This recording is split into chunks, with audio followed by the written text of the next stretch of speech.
our prayers go to God and God hit them. And so when they see us, and then God hits them with our prayers, you know? So they're in there in tiny circles, and they don't even face them, they don't even look at them, they don't even, they don't look when they go by, they don't say anything to them, they just sit there and just praying in little circles with their backs faced to them. You know, in the least confrontational way you can think of. And it just kind of seems like, well, why don't you do something so they can notice you? Why don't you, do something so they see these people praying out there? But we don't do that. We just go in these little circles and pray and pray and pray and pray.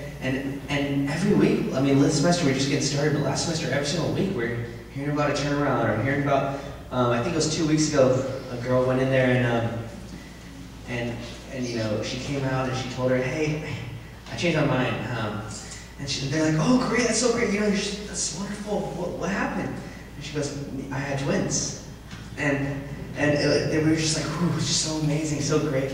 And this kind of thing we hear. I tell the students of Franciscan every single time I get a chance, is that it's the prayers that really change the minds. Because I could say anything to the girl as she's coming in, but if I don't have those people praying for me, if I don't have someone praying for me, then my words are going to be useless, and you'll find that out. If you're not praying between talking to people, if you're not doing everything very prayerful, then you're not going to turn anyone around. And so Tom asked me to talk about, why is it so important to pray out there? And I want to put it this way. I want to put it, the answer is very simple why we're praying out there. It's because when we're out there, we know that lives and souls are at stake. And we're out there because there's an industry out there that will kill your child for money. And every time a mom walks into the abortion clinic, every time she goes to get an abortion, and she goes through that procedure, she's participating not just in the destruction of her own child, but the destruction of her soul. And that worries us. That's why we're there to stop that. And we have to be there. Because our culture is telling us that if a mother wants to choose to kill her own child, that's none of our business. And our culture is telling us that if a mother's soul is at the risk of just being destroyed, if a mother's salvation is going to just dwindle away, we have no right to reach out and help her.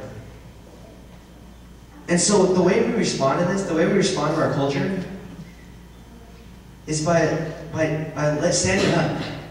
And we let our nation know that we're not going to conform to this. And we're not going to comply to what all these people who are trying to destroy our culture that we have, who are trying to kill the life that's in our culture. We're not going to comply with that. And we say this with love. Because at the heart of every lie we hear out there, whether it's on the news, whether it's by a politician, or whether it's, anybody says that, at the heart of every single one of those lies, you realize that the lie isn't coming from them. The lie is coming from the devil. These people are the ones who are deceived. These people, I tell them over and over again, those people who are destroying our culture, who are destroying any attempt to build a culture of life we start, they're not our enemies. They're the victims of our enemies. Our enemies are much stronger than a person, but they're not stronger than our prayers. And when you hear this, the devil who's just driving these lies, when we hear him saying that every woman should have the right to kill her own child, or that every father, it's not the father's place to decide whether his child lives or dies. When we hear all these things, we realize that the devil's taking these people into a very dark and painful place. And so we have to love them. In fact, the people that are being taken into this, they're so loved that Jesus Christ suffered and died on a cross for them. So who are we to do anything but love them? That's the only way we could solve any of these problems. So what I ask of everybody here is that if you're willing to stand up against this culture and to go against the grain, and I'm not asking if you're strong enough or if you're prepared or you feel ready to do this, I'm asking if you're willing to do this, then say a prayer. Ask God to give you the strength. Ask God to give you the wisdom. Ask God to give you the courage. Ask Him to equip you. Ask Him to use you. And I promise, every single one of you, if you say that prayer, He will. He'll use you in ways you never imagined. And so if the answer is yes, then it's time to just Just go through with it. Ask him to send you into those dark places so that you can shine his light. And ask him to send you into those places of death so that you can bring his life. Because abortion isn't going to end because of something that I do or something that he does or she does. Abortion is going to end because of all of our efforts across the globe. That was what will end abortion. Abortion isn't going to end by us yelling. Abortion isn't going to end by us being violent. Abortion is going to end by us gossiping. Abortion is going to end by us vandalizing or all these other ways that you've seen people try to end abortion. You'll see that people have done things like blown up buildings. Nothing like that will end. If you want to end abortion, the only thing that will ever end abortion is love. Because love endures all. Love is what will conquer abortion. So we need to have love for the mothers. We need to have love for the fathers. We need to have love for the abortionists. We need to have love for the escorts. We need to have love for the secretaries, the nurses, the ones that you see walking by that ignore you or flip you off or cuss at you or whatever. The ones who ignore you or say horrible things about you. We need to have love for them. We need to love every single person involved in abortion. That's how abortion will end.